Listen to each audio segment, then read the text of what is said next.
देख रहे हैं सिटी इंडिया न्यूज चैनल, हक की आवाज। Mahmood lake view convention, MM Pahadi, Kishan Bagh road, Hyderabad. वजीर आजम नरेंद्र मोदी तेलंगाना के दौरे पर हैं। पीर को वजीर आजम मोदी ने तेलंगाना के आदिलाबाद में 56,000 करोड़ रुपए के कई तरक्याती मंसूबों का इफ्तिताह और संग बुनियाद रखा। इस दौरान एक जलसे आम से खिताब करते हुए PM मोदी ने कहा कि आज आदिलाबाद की सरजमीन न सिर्फ तेलंगाना बल्कि पूरे मुल्क की तरक्की की गवाही दे रही है। आज मुझे यहाँ 30 से ज़्यादा तरक्याती कामों का इफ्तिताह और संग बुनियाद रखने का मौका मिला है। 56,000 करोड़ रुपए के ये प्रोजेक्ट्स तेलंगाना समेत मुल्क की कई रियासतों में तरक्की का नया बाब लिखेंगे। वज़ीर आज़म ने कहा कि गुज़िश्ता 10 साल से हमारी हुकूमत ने तेलंगाना की तरक्की के लिए बहुत ज़्यादा रकम खर्च की है। वज़ीर आज़म नरेंद्र मोदी ने आदिलाबाद मुस्तक़िर के इंदिरा प्रियदर्शनी स्टेडियम में एक पब्लिक मीटिंग से बात करते हुए कहा कि यह इंतखाबी मीटिंग नहीं है, अभी तो इंतखाबात का ऐलान भी नहीं हुआ है। मैं तो सिर्फ मुल्क के लिए विकास के बारे में जानकारी देने आया हूँ। नरेंद्र मोदी ने अपने खिताब में कहा कि 15 दिनों में मुल्क में मरकज़ की जानिब से जो काम अंजाम दिए गए हैं इनको गिनवाया और कहा कि ये विकास का उत्सव है। चुनाव जब आएगा देखेंगे, मुझे तो देश का विकास करना है। अपने खिताब के दौरान नरेंद्र मोदी ने आवाम से मुखातिब होकर कहा कि मुझे तेलुगु में भाषण देने नहीं आता, इसीलिए हिंदी में बात सबको समझ आएगी क्या। उनका कहना था कि देश को विकसित बनाने के लिए दिन रात जिद्दोजहद जारी है। इस ज़िम्मन में मुख्तलिफ मीटिंग्स जारी है जिनमें लाखों नौजवानों ने हिस्सा लिया और मुल्क को तरक्की की सिमत गामजन करने के लिए मुख्तलिफ तजावीज़ पेश की। उन्होंने मज़ीद कहा कि तेलंगाना में हर तबका कह रहा है कि अब की बार 400 सीट और फिर से BJP सरकार। मोदी के बयान पर सामान्य ने थालियों की गूंज में उनकी बात का इस्तकबाल किया। आइए देखते हैं इसकी मज़ीद तफसीलात। ना तेलंगाना కుటుంబ సభ్యులందరికీ నమస్కారాలు। आप सभी विकास के इस उत्सव में इतनी बड़ी संख्या में आए हैं।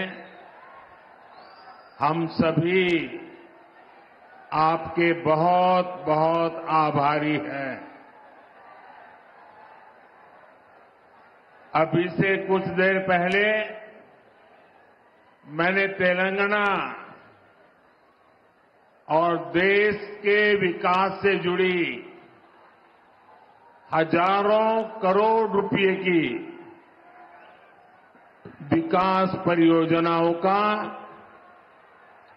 लोकार्पण और शिलान्यास किया है।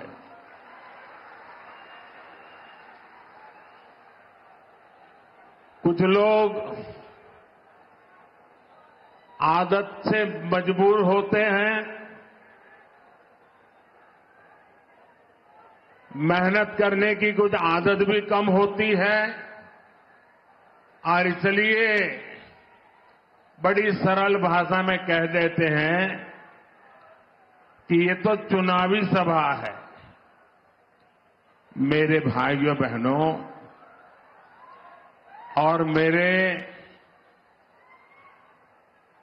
कुछ साथी जो भांति भांति का एनालिसिस करते हैं, जरा समझो ये चुनावी सभा नहीं है।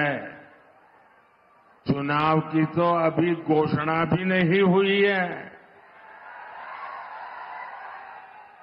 आज देश में विकास का जो उत्सव चल रहा है उसमें मैं अपने तेलंगाना के भाइयों और बहनों के बीच ये विकास का उत्सव मनाने आया हूं। मेरी बात से आप सहमत हैं ना? सहमत हैं ना? इतनी बड़ी संख्या में माताएं बहनें आई हैं, आप सहमत हैं ना?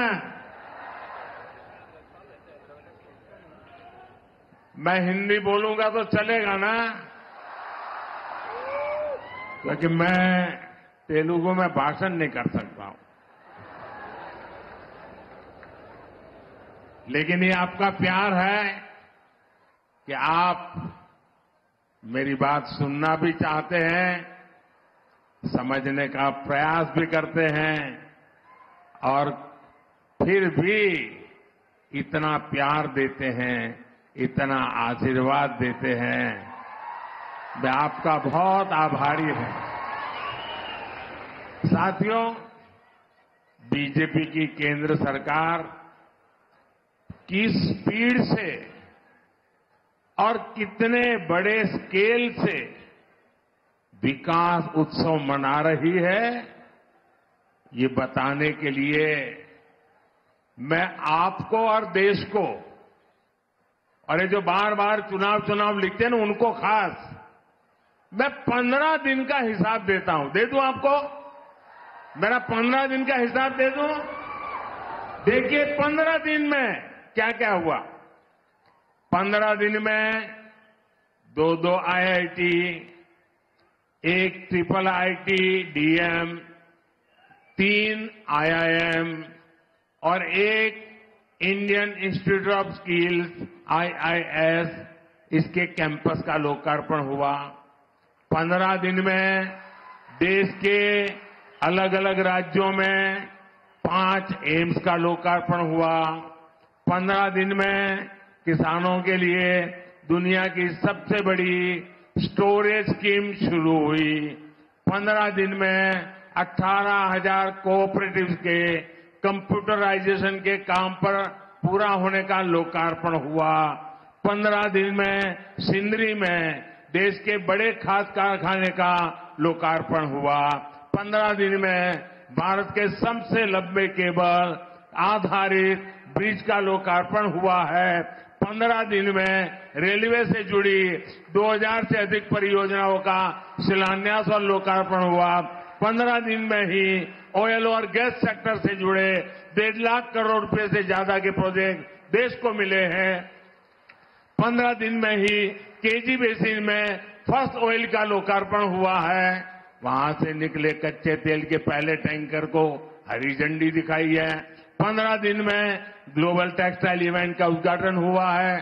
15 दिन के ये काम आत्मनिर्भर भारत से विकसित भारत के निर्माण को और सशक्त कर रहे हैं। अब बताइए, ये विकास का उत्सव है कि नहीं है? ये लोगों के कल्याण का उत्सव है कि नहीं है? ये लोगों की भलाई का उत्सव है कि नहीं है? अरे चुनाव तो जब आएगा तब देखा जाएगा। मुझे तो देश को आगे बढ़ाना है। मैं सही बोल रहा हूं ना?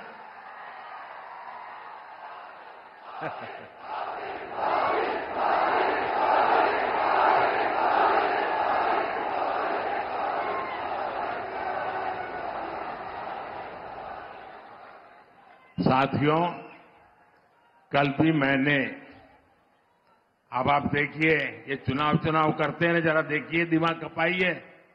कल भी मैंने दिन भर सभी मंत्री और भारत सरकार के सभी वरिष्ठ सचिव अधिकारी, यानी एक प्रकार से टॉप टीम, करीब 125 लोग,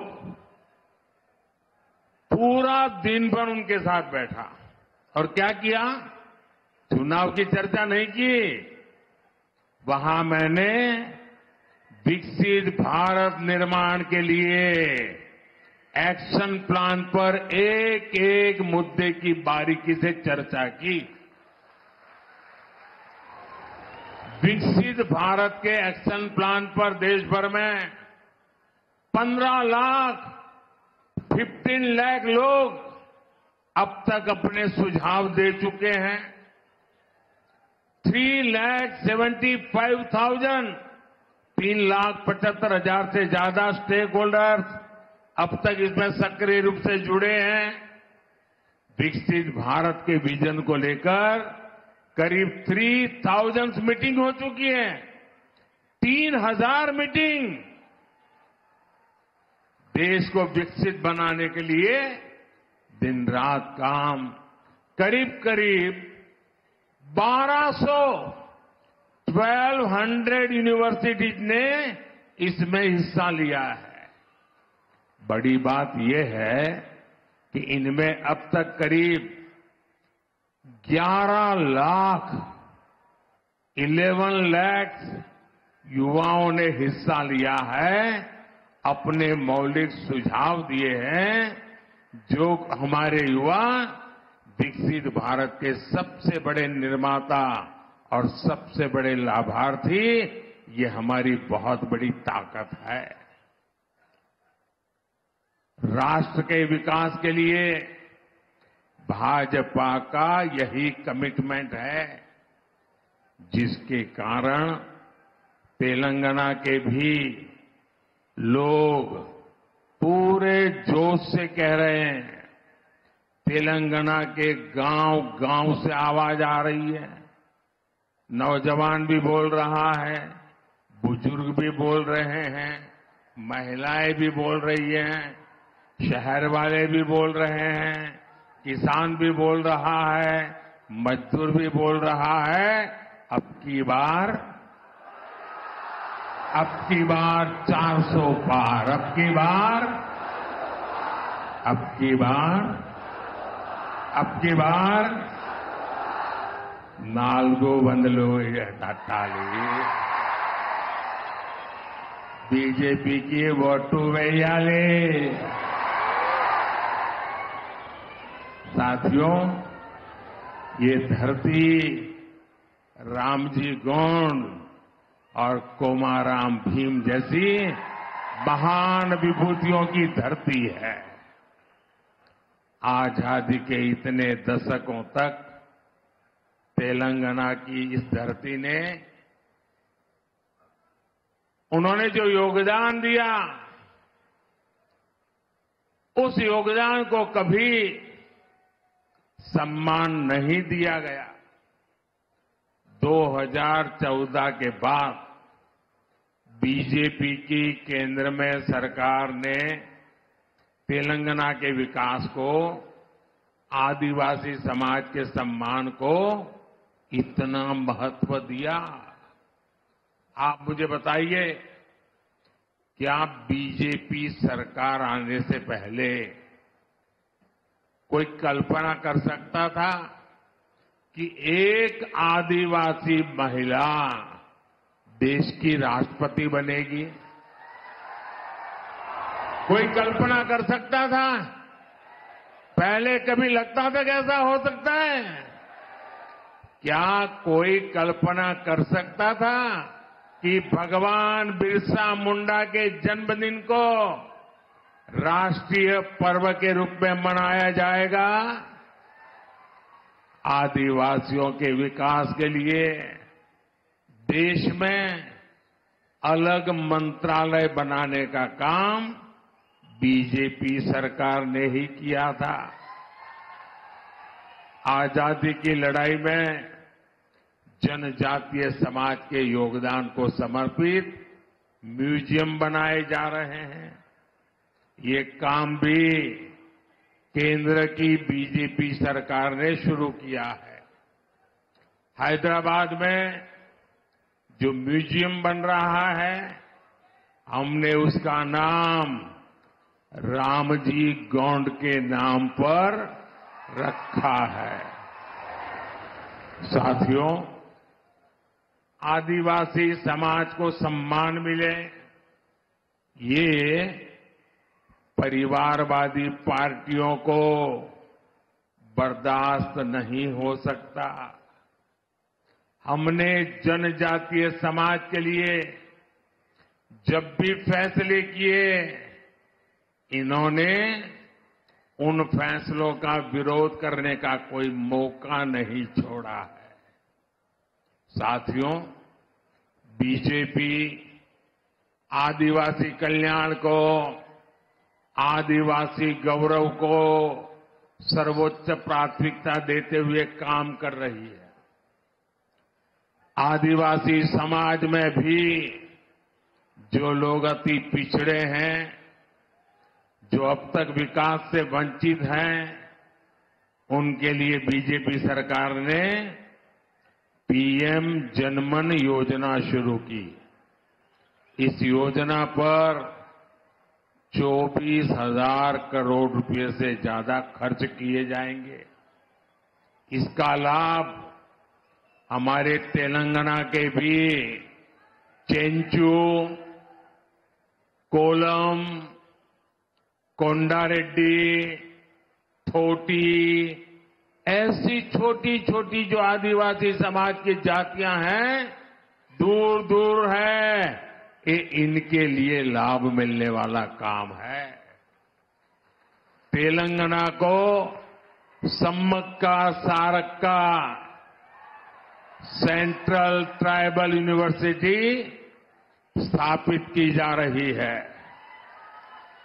साथियों, आज पूरे देश में मोदी की गारंटी, इसकी बहुत चर्चा है। यहां तेलंगाना के लोगों का सपना था कि टर्मरिक बोर्ड बने, था कि नहीं था?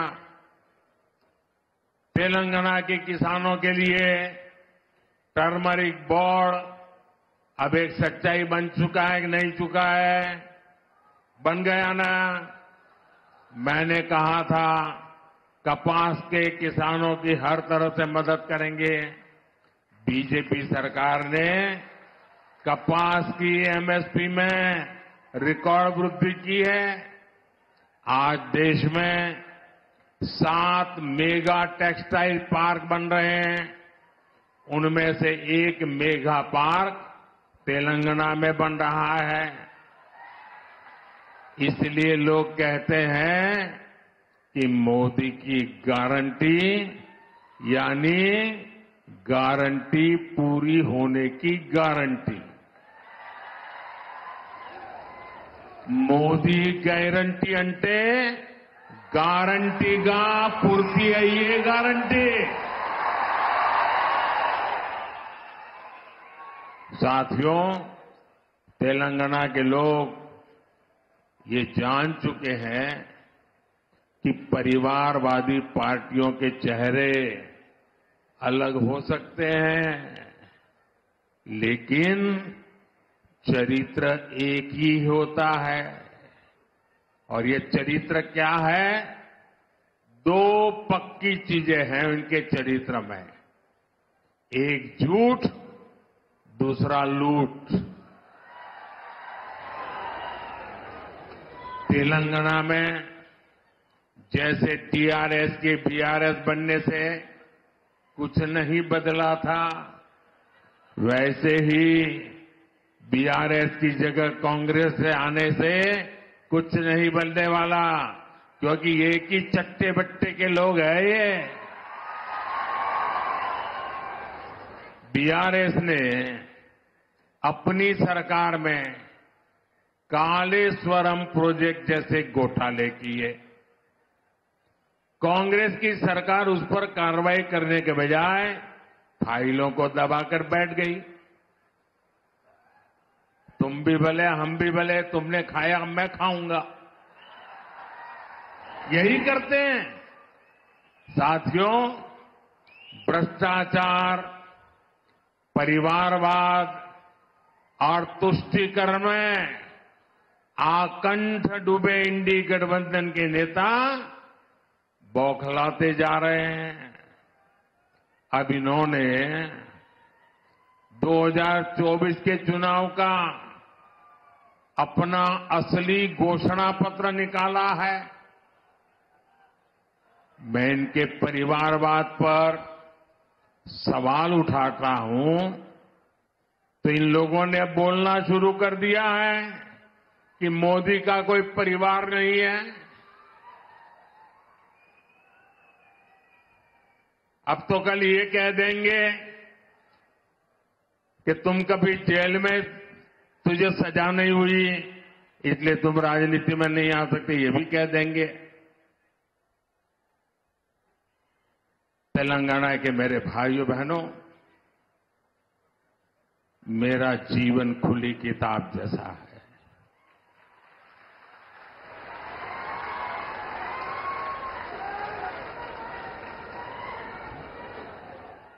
आप मुझे देशवासी भली भांति जानते हैं, समझते हैं। मेरी पल पल की खबर देश रखता है और कभी मैं रात देर तक जब काम करता हूं और खबर बाहर निकल जाती है तो देश से लाखों लोग मुझे लिखते हैं, बताते हैं कि इतना काम मत करिए, कुछ आराम करिए। ये प्यार भाइयों बहनों, एक सपना लेकर के बचपन में घर छोड़ा था, और जब मैंने अपना घर छोड़ा एक सपना लेकर के चला था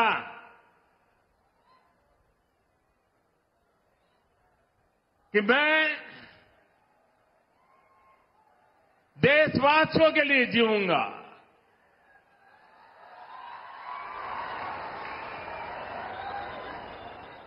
मेरा पल पल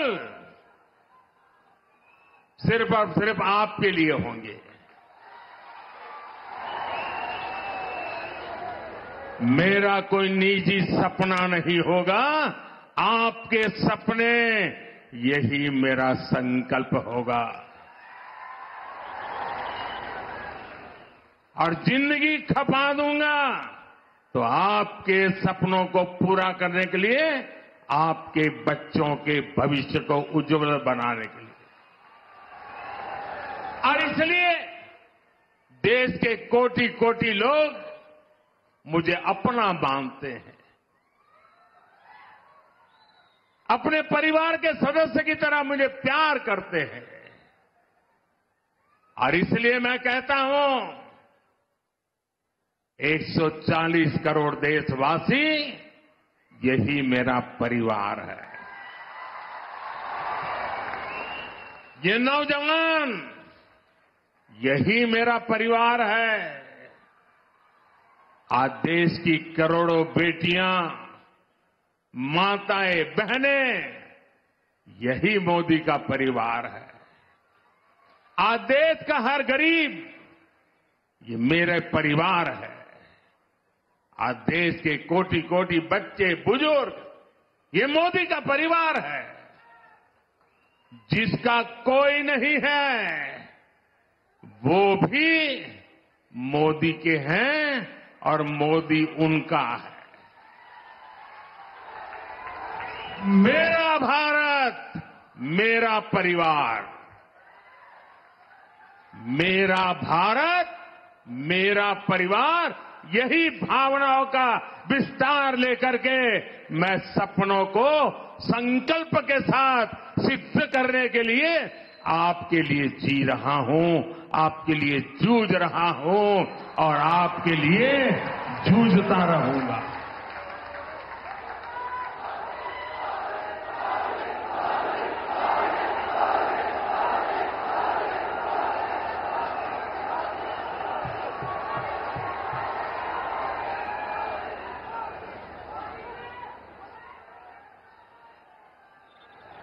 इसलिए आज पूरा देश एक सुर में कह रहा है, मैं हूं मोदी का परिवार,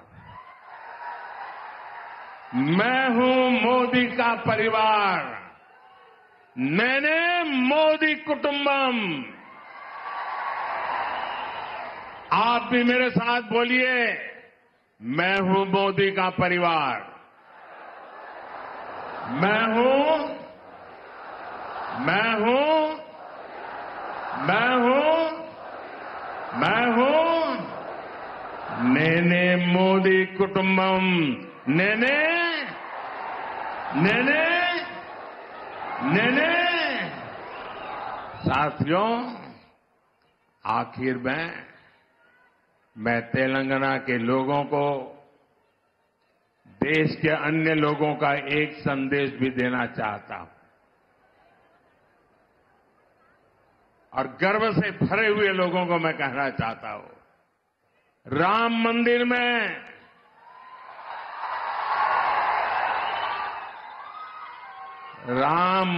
में सोने के दरवाजे हो या फिर मंदिर के स्तंभ, उनके निर्माण में तेलंगाना की भूमिका रही है। और इसके लिए पूरा देश तेलंगाना के लोगों का आभार व्यक्त करता है। रामलला का आशीर्वाद पूरे तेलंगाना के लोगों पर है। हम विकसित भारत, विकसित तेलंगाना का लक्ष्य जरूर हासिल करेंगे। भाइयों बहनों, मैं आपसे यही आग्रह करता हूं कि 2047 25 साल हमारे पास है। इतनी मेहनत करनी है, इतनी मेहनत करनी है, देश को दुनिया के समृद्ध देशों की बराबरी में ला करके खड़ा रखना। हमारे मां बाप को तो मुसीबतों में जिंदगी गुजारनी पड़ी, लेकिन अपने बच्चों को मुसीबत में जीने के लिए मजबूर नहीं करेंगे। और इसलिए तेलंगाना, मुझे आपका आशीर्वाद चाहिए, मुझे आपका अपार प्रेम चाहिए। मैं आपका प्यार का भूखा हूं और एक सेवक के नाते आपको समर्पित हूं। मेरे साथ बोलिए, भारत माता की। दोनों मुट्ठी बंद करके पूरी ताकत से बोलिए, भारत माता की, भारत माता की, भारत माता की, भारत माता की। बहुत बहुत धन्यवाद।